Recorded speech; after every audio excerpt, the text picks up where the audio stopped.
Paki-mention your name ulit. Kilala na kayo ni PP. Thank you.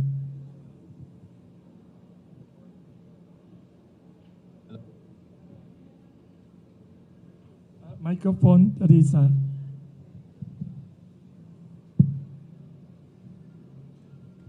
VP, good morning po. Ma'am, kunin lang po namin yung reaction nyo dun sa sinabi po ni President Bongbong Marcos na hindi daw po aabot yung mga aligasyon ng korupsyon sa katanggapan po nila sa Office of the President kaugnay dun sa mga flood control projects po. Sasagutin niya ni Attorney Trixie. I would like to acknowledge the presence of Attorney Trixie.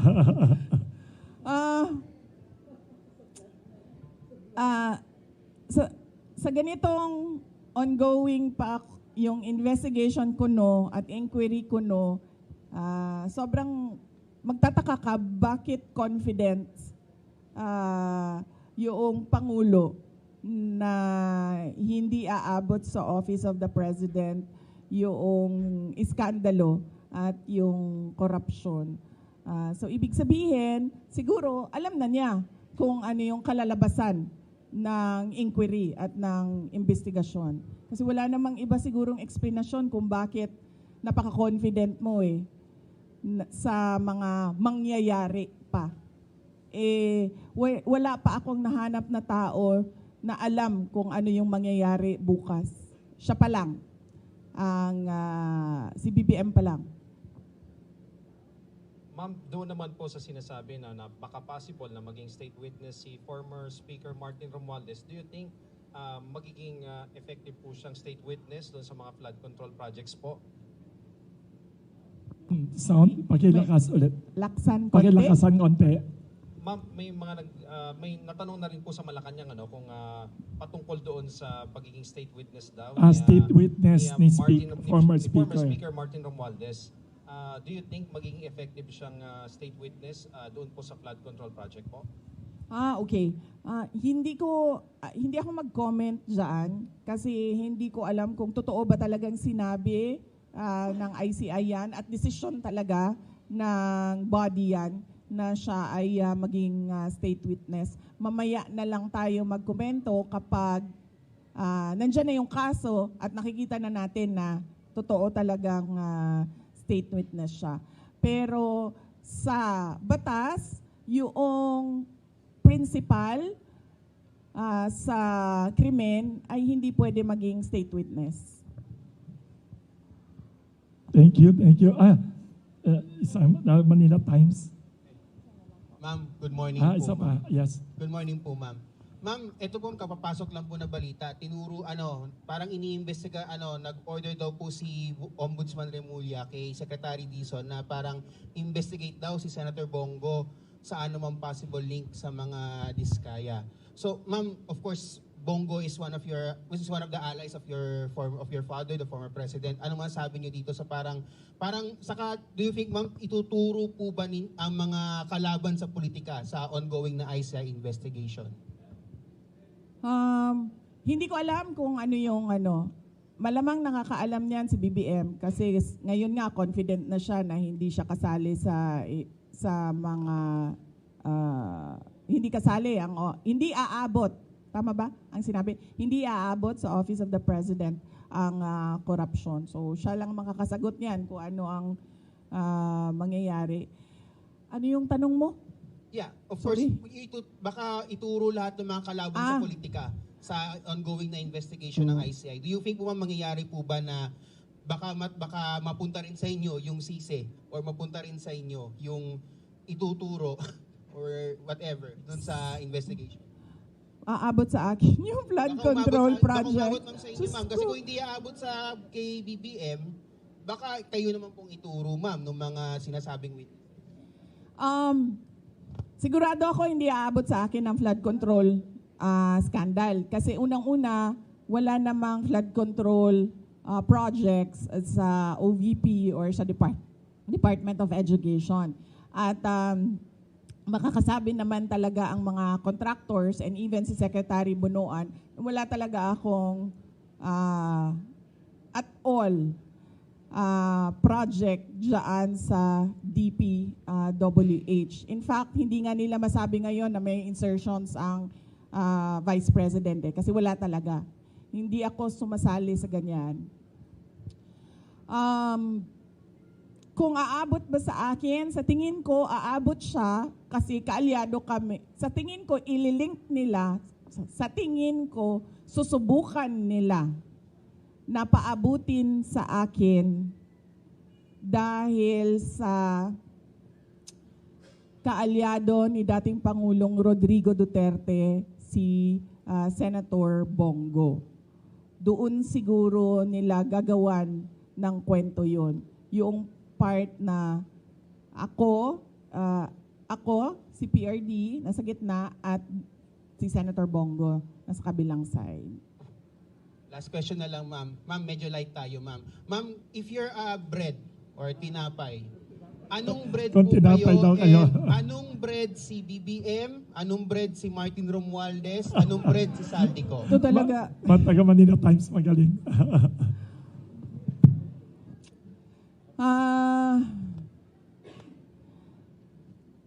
definitely hindi bread si Martin Romualdez at si BBM. Sino yung isa? Apat yung Zaldico. Definitely hindi sila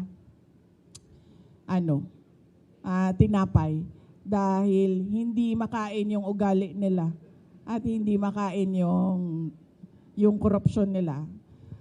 Kung ako ay tinapay, ang hirap nito ha. Sige, ito na lang. Paborito ko ang ensaymada. Okay? Pinaglihi ako sa ensaymada. Oh. So kung ako ay tinapay, ako ay isang ensaymada. Thank you very much. Last question. Last question. Sorry, may isa dyan si Mr. Jace. Last question daw. Isa number 1 fan mo siya. Yes, nakasana.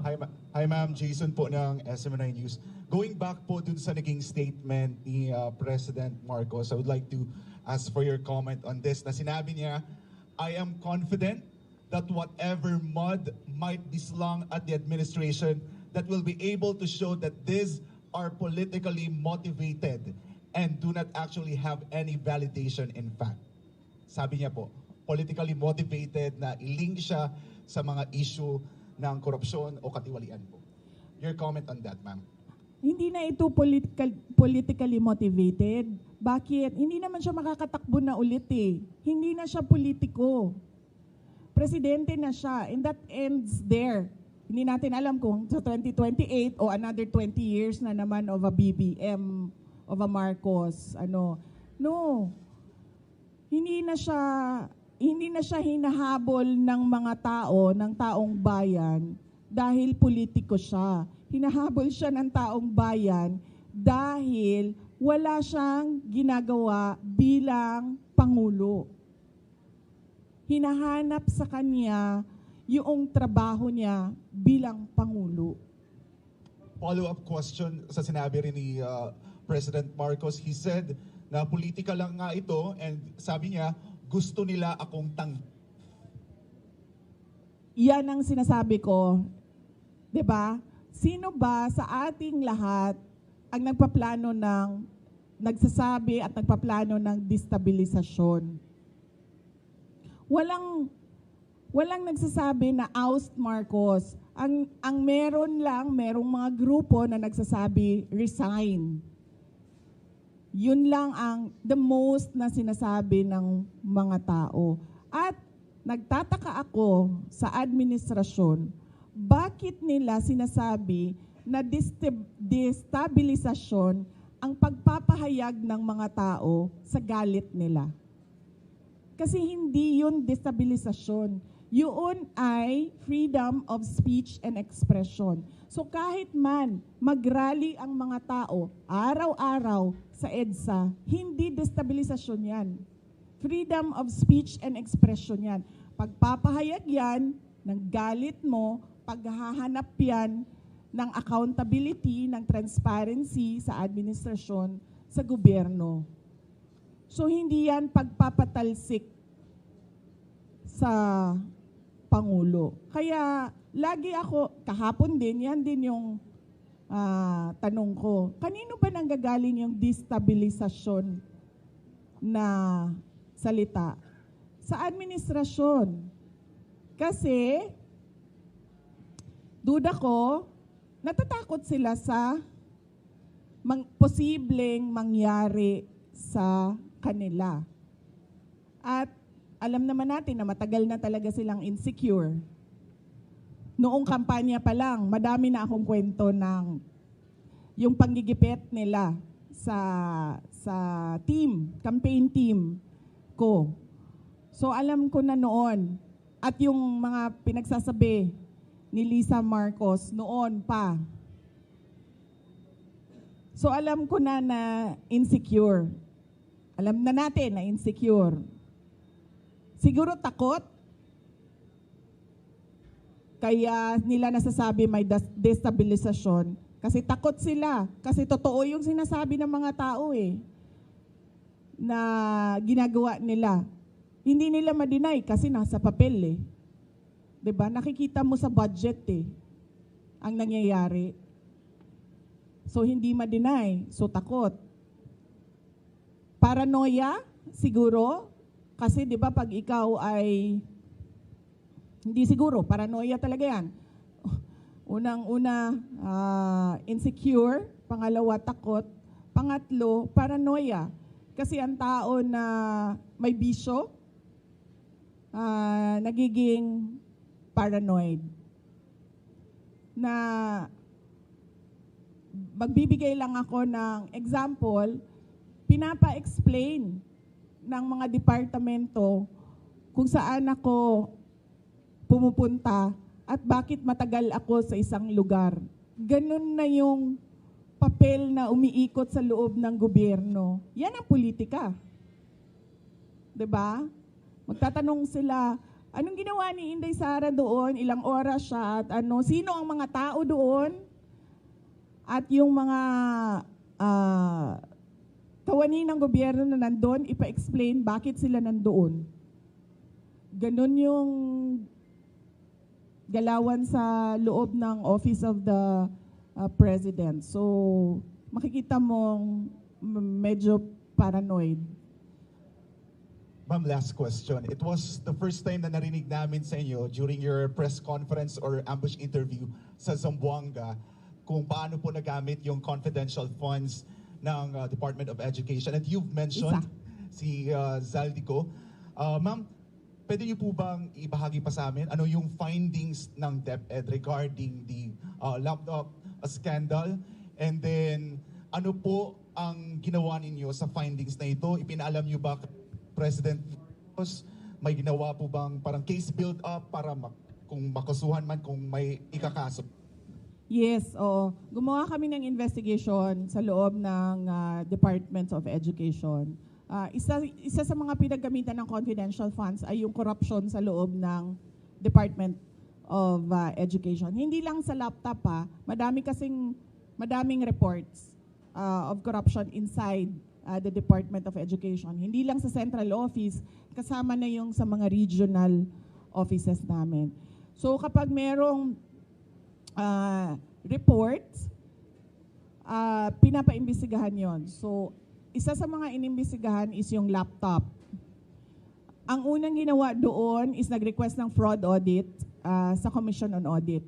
Tapos kami sa loob ng Department of Education, gumawa din kami ng sarili naming investigation para kung ano man yung ma-actionan namin sa loob ng DepEd, ma-actionan na kaagad namin.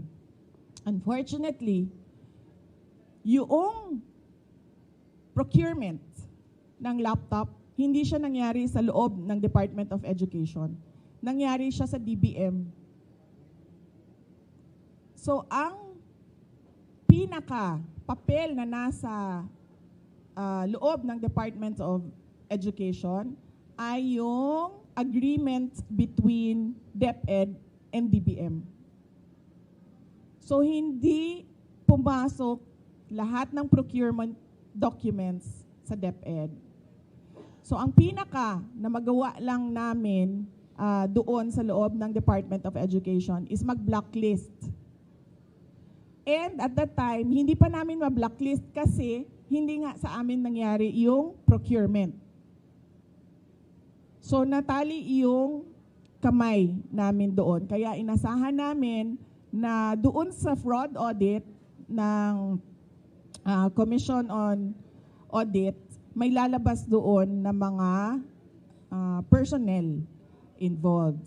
At doon sa Blue Ribbon Committee na investigation, kung maalala nyo, may nangyaring Blue Ribbon Committee investigation sa Senate, sa laptop, ginamit namin yon sa loob ng Department of Education para isa-isahin kung sino yung mga personnel involved na under sa mga tao involved doon sa Senate Blue Ribbon investigation.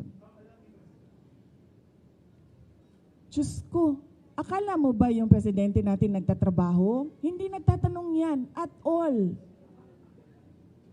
Hindi, I swear to the flag, si BBM, hindi yan siya nagtatanong ng trabaho at all. Kaya napansin nyo ba, walang direksyon yung governance at walang direksyon yung iba't ibang departamento. Bakit? Kasi he doesn't give direct, he doesn't command. He doesn't command, he doesn't ask, he doesn't say that, look, there's a Philippine development plan, and what are you supposed to do about this? Akala nyo ba yung ginawa ko sa DepEd, galing yun kay Bibi? Hindi, akin yun. Lahat. Kasi he did not give any orders at all. So pag upo ko doon, sabi ko sa mga kasamahan ko, sa mga USEC at ASEC, I think this is our show. Kasi walang participation at all ang Pangulo. So gagawin na lang natin kung ano yung karapat dapat na gawin para sa edukasyon dito sa ating bayan. So we created the Matatag Agenda. We followed through with the Matatag Curriculum. At unfortunately, hindi kami natapos kasi, yun nga, nag-decide ako na I don't deserve the attacks that were thrown at me by the administration. Kasi ako na nga lang siguro yung kaisa-isa dong nagde-deliver para sa cabinet ni BBM. Tapos ganun pa yung gagawin nila sa akin. O di, nung nawala ako, edi wala na. Wala na siyang accomplishment at all. Thank you very much, Vice President.